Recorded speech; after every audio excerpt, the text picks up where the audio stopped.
കുഞ്ഞിമരക്കാർ ഷഹീദിൻ്റെ കാൽമുട്ട് മറവ് ചെയ്തു എന്ന് പറയപ്പെടുന്ന സ്ഥലം. കാൽമുട്ട് മറവ് ചെയ്തതാണ് ഇവിടെ. അതാണ് ഈ കാണുന്നത്. അരീക്കോട് മുട്ടിങ്ങൽ എന്നങ്ങോട്ട് പറയാം. അരീക്കോട് പുത്തലം കൊണ്ടോട്ടി റോഡിലേക്ക് കയറി കയറ്റത്തിൽ അദ്ദേഹത്തിൻ്റെ കാൽമുട്ട് മറവ് ചെയ്ത സ്ഥലമാണിത്. കാൽമുട്ടിൻ്റെ ഒരു ഭാഗം 7 ഭാഗം പറങ്കികളുമായി പടവെട്ടി ഷഹീദായ കുഞ്ഞിമരക്കാർ ഷഹീദിൻ്റെ അവയവങ്ങൾ 7 സ്ഥലത്ത് ആണുള്ളത്.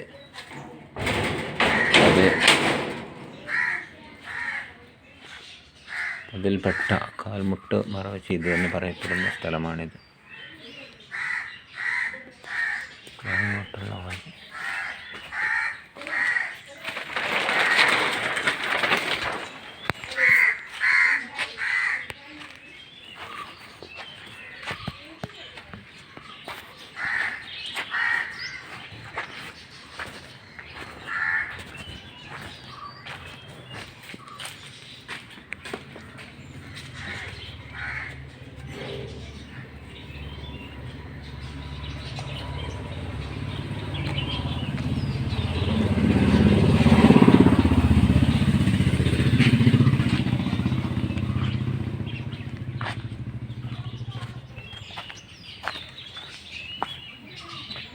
ഇവിടെ ഒരു നേർച്ച പെട്ടിയൊക്കെ ഉണ്ട്.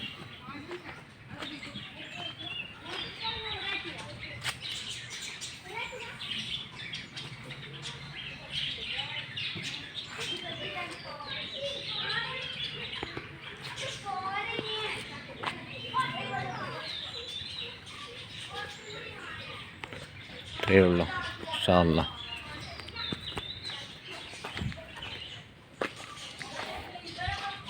പറങ്കികളുമായി പടവെട്ടി ഷഹീദായ കുഞ്ഞിമരക്കാർ ഷഹീദ്. ഒരു സ്ത്രീയെ പറങ്കികൾ പിടിച്ചു കൊണ്ടുപോയി അവരെ എന്ത് ചെയ്തു? തോണിയിൽ കൊണ്ടുപോയി കപ്പലിൽ വെച്ച് അനാശ്വാസ പ്രവർത്തനങ്ങൾ ചെയ്ത സമയത്ത് അവരോട്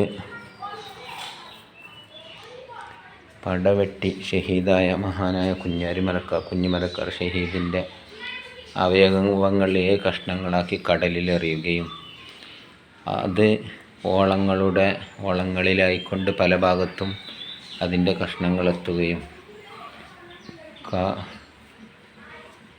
താനൂര് എന്നതുപോലെ തന്നെ കോഴിക്കോട് പല സ്ഥലങ്ങളിലും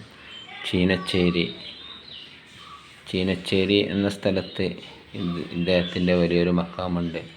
ഒരു ഭാഗം അവിടെയാണ്. ഇങ്ങനെ 7 സ്ഥലങ്ങളിൽ ആണ് ഇദ്ദേഹത്തിൻ്റെ അവയവങ്ങൾ മറവ് ചെയ്യപ്പെട്ടത്.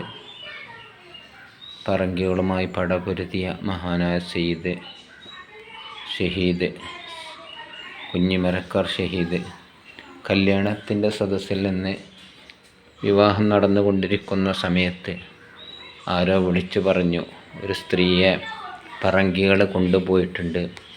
അവർ കപ്പലിൽ വെച്ച് ആ സ്ത്രീയെ മാനഭംഗപ്പെടുത്തുന്നുണ്ടെന്ന് പറഞ്ഞപ്പോൾ, സ്വർഗം ആഗ്രഹിക്കുന്നവരുണ്ടെങ്കിൽ അവരെ രക്ഷപ്പെടുത്തൂ എന്ന് പറഞ്ഞപ്പോൾ കുഞ്ഞിമരക്കാർ എന്നവർ കല്യാണ പന്തലിൽ നിന്ന് വരനായി നിൽക്കുന്ന മഹാനവറുകൾ അവിടെ നിന്ന് ഇറങ്ങിപ്പോയിക്കൊണ്ട് എന്ത് ചെയ്തു?